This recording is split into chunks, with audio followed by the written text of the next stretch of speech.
Hey everyone, welcome to another NHL team preview. Don't forget to comment, subscribe, like the video, share with all your friends afterwards. We're going now to Colorado to look at the Avalanche, moving to the Central Division as part of the NHL's realignment. They were last in the Western Conference last year. Out is head coach Joe Sacco, and in is former Avalanche goalie Patrick Waugh.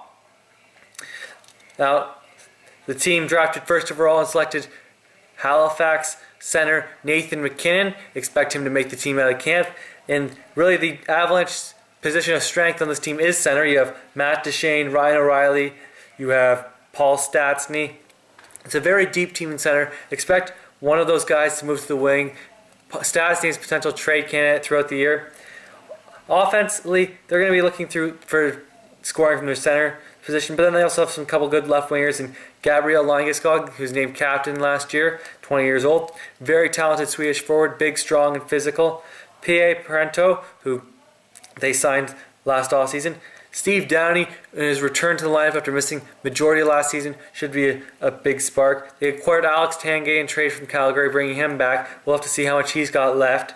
But overall, the bottom six is not very strong. You look at Jamie McGinn and John Mitchell as being two of their better players, which isn't a great sign. We look at their defense, and that's the biggest question mark of the team. You have Eric Johnson, a former first overall pick who's never lived up to his hype of being that big, smooth skating American defender. Corey Sarich, Matt Hunwick, Jan Hedja, and they're all pretty much the same type of defenseman, a number 3-4 guy, which isn't going to help considering your number one guy really never has played like a number one guy in Eric Johnson. Then you look at a very interesting player who's going to be their fifth defenseman. That's Tyson Barrie, who's an offensive defenseman. Well, he'll probably see some time on the power play. It'll be interesting if they do.